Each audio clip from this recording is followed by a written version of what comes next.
जपहि नाम जप आरत भारी, मिटहि कुसंकट होय सुखारी। यदि कोई साधक बहुत बड़ी विपत्ति में पड़ जाता है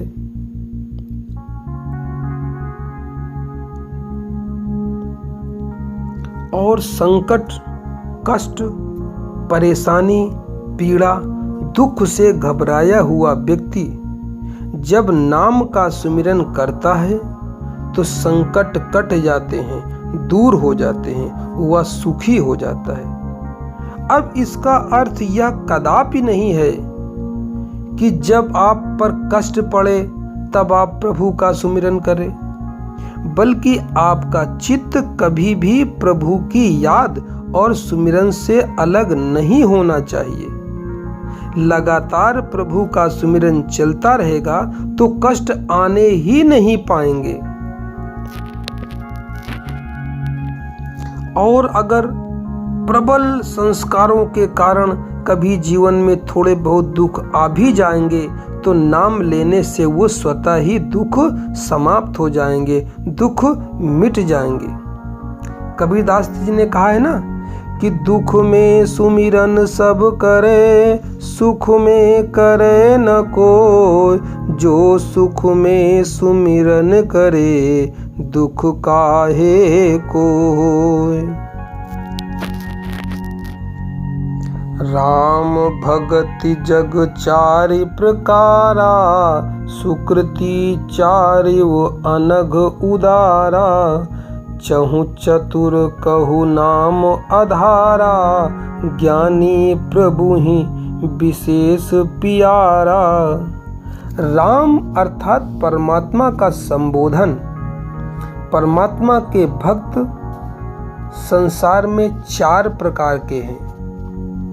पहले वह जो धन की लालसा से प्रभु का स्मरण करते हैं। दूसरे वह जो संकट और परेशानी में भगवान को याद करते हैं। तीसरे जिज्ञासु जो भगवान को जानने की तीव्र उत्कंठा इच्छा रखते हैं। चौथे प्रकार के भक्त को ज्ञानी कहा गया है, जो भगवान को केवल जानना ही नहीं चाहते बल्कि उसे प्राप्त भी करना चाहते हैं, अनुभव भी करना चाहते हैं। वह परमात्मा रूपी तत्व के पूर्ण अनुभव में उतरना चाहते हैं। चारों प्रकार के भक्तों के लिए परमात्मा को जानने का जो आधार है वो नाम है।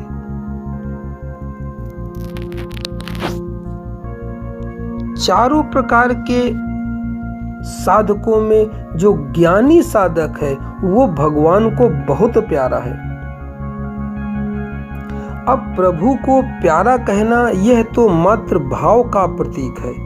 वास्तविकता यह है कि ज्ञानी भगवान को मानता या जानता नहीं है, बल्कि ज्ञानी परमात्मा में लीन होकर परमात्मा में लीन हो जाना चाहता है।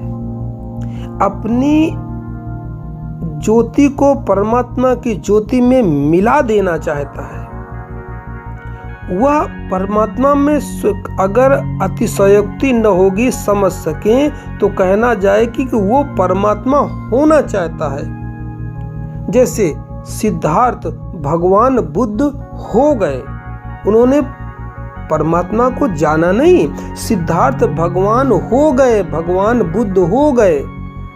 जैसे वर्धमान ने परमात्मा को जाना नहीं, भगवान ने परमात्मा का अनुभव किया और स्वयं बदल करके भगवान महावीर हो गए। मगर यह सब कैसे? सब का सब नाम के प्रताप से। क्या है आखिर वो नाम? चहु जुग चहु श्रुति नाम प्रभाऊ, और कलि विशेष नहीं आन उपाऊ। अस प्रभु हृदय अछत अविकारी, सकल जीव जग दीन दुखारी।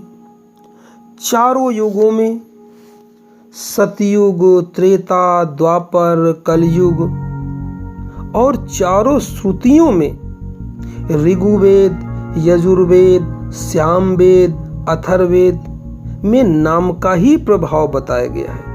और विशेषकर कलिकाल में, कलयुग में तो नाम के सुमिरन के अलावा कोई उपाय ही नहीं है। इस प्रकार विकारों और वासनाओं से रहित परमात्मा सभी जीवों में विराजमान है। फिर भी संसार के सभी जीव अपने को दीनहीन मानकर दुख, क्रोध और कष्ट भोगते रहते हैं। तो आखिर क्या है नाम? इतना महत्वपूर्ण है जो चारों युगों में और चारों श्रुतियों में आखिर नाम है क्या? नाम ले तो भव सिंधु सुखाई, करहु विचार सुजन मन माही। नाम के सुमिरन करने से भव सिंधु रूपी संसार सूख जाता है। भव सिंधु माने संसार सागर, जिसमें हम लगातार डूबते और उतराते रहते हैं। दुख, कष्ट, सुख के बीच में लगातार डुबकी लगाते रहते हैं। नाम सुमिरन के द्वारा समस्त दुखों से पार हुआ जा सकता है।